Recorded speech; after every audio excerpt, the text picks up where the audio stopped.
video, I'm going to show you how to make the little coasters that coordinate with the pot holders, and the written instruction is linked below. And I'm using the same colors. So these are mercerized cotton. You can use regular cotton if that's what you have, but I wanted this to be a matching set. So I'm going to get started with the center color. That's the amber.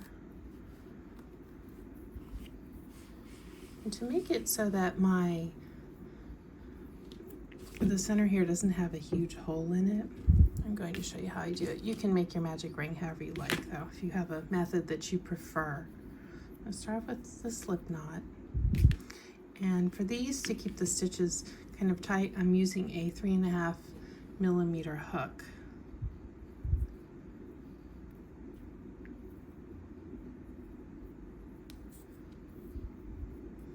So I'm going to chain 4,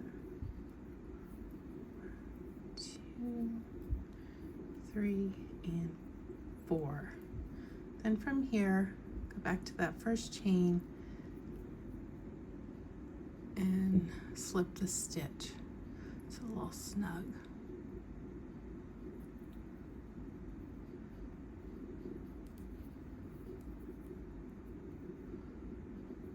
Pull through and pull through.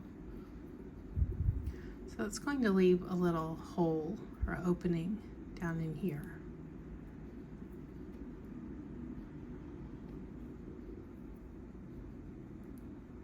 And that's where I'm going to work my other stitches in. So you need 12 total for this first round for that center of double crochet.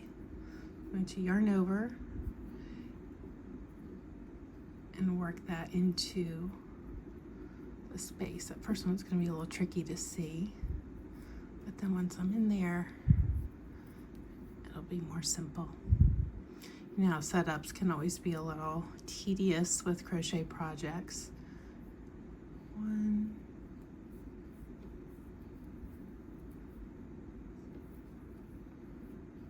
2. I'm going to be working the tail under as I go.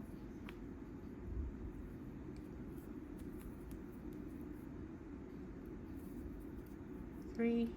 I'll meet you back when I have all of my 12 done.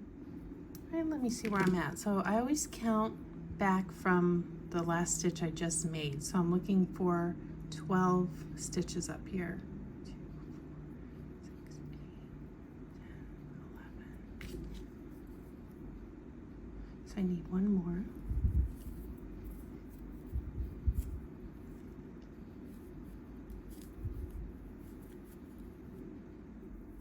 And 12. And I will cut off my tail. It's been woven in. And then now my next color is the deep brown. So how you're going to introduce that is get this nice and snug, go into the top of that first double crochet.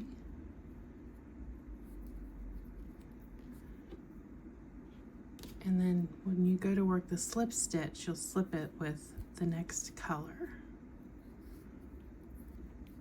I'll trim that. I'm going to work it in.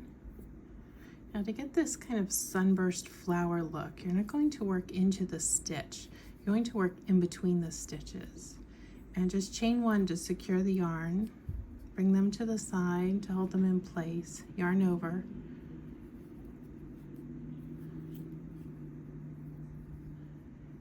And then go in between the posts of those double crochet from the row before.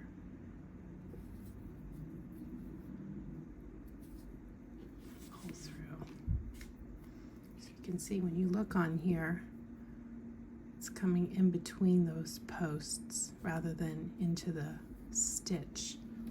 Like you wouldn't say necessarily normally do for things like this, but sometimes. All right, so double crochet in between the first two, then you're going to work 2 double crochet between the next 2, and then that's the alternating for this particular round.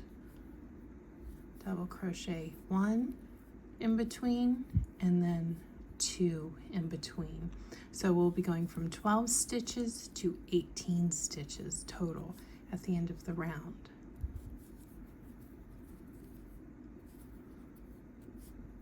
One in there, and then the second one. You see I'm working my tails in as I go around, so they'll be secured. Was 2. Now 1. So let me finish this round and I'll meet you back when I'm done. All right, I'm at the end of the round. I've got my 18 stitches. I'm going to cut my yarn because I'm going to change colors again. And this time it will be to the color number 3. In this case, it is the off-white color.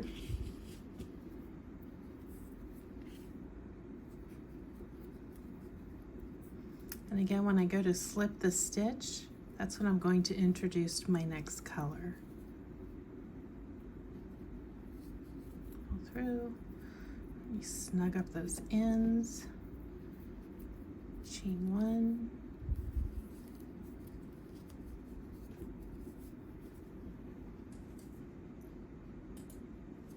now in this round, I'm going to do a bigger increase. There's going to be 2 double crochet in between each post. So we're going to go from 18 to 36. Again, go in there between the post and work my first stitch. This is chain 1 start also. This is not a chain 2 that counts as a double crochet. It's just a chain 1 to secure the yarn.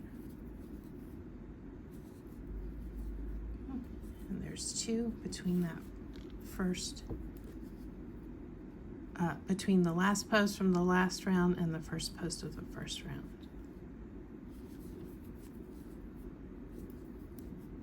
And 2 here between these next 2 posts.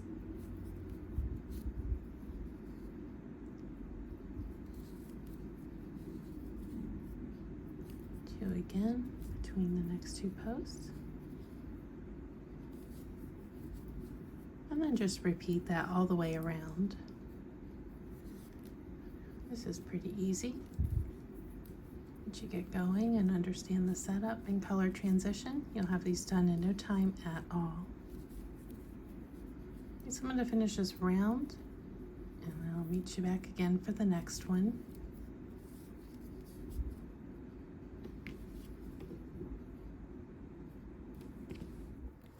When I finish this round, I'm going to trim my yarn.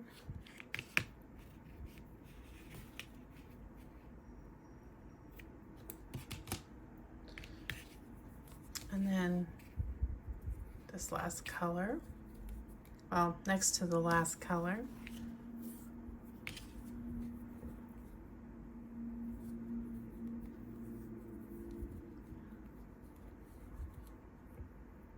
you have enough of a tail to work in, and then slip the stitch. So for this round,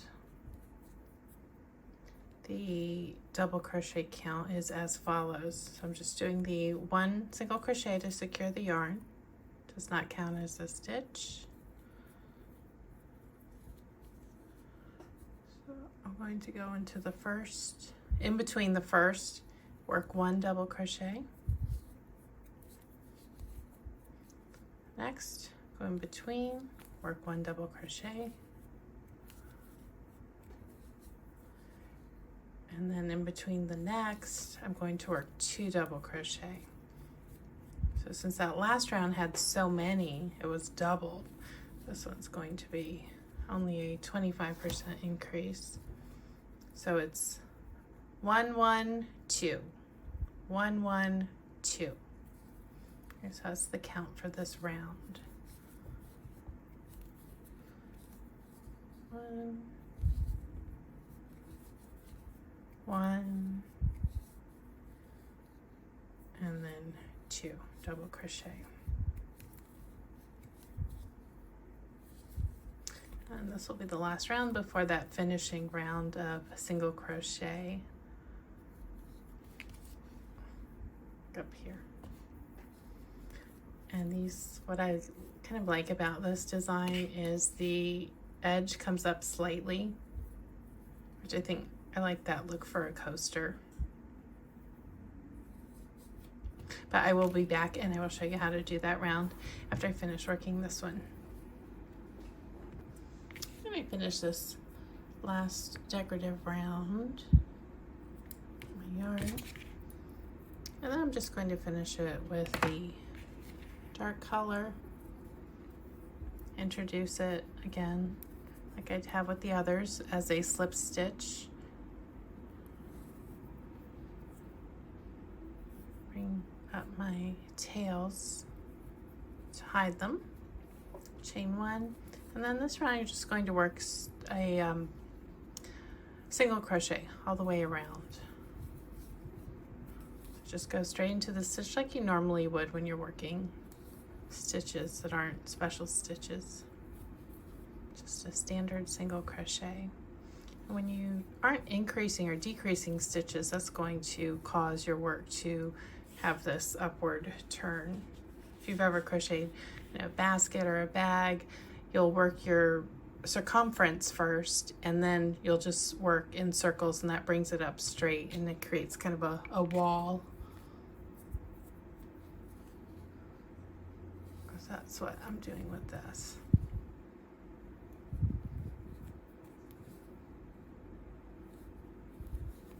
And then that's it. It's pretty easy.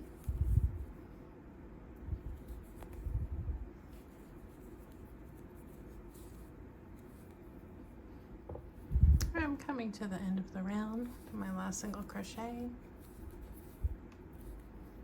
going to slip to join.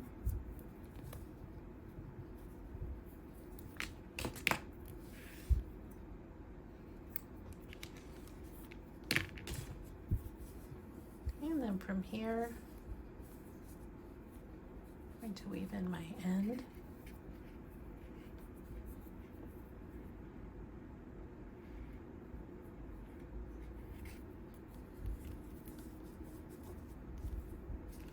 Pull a snug.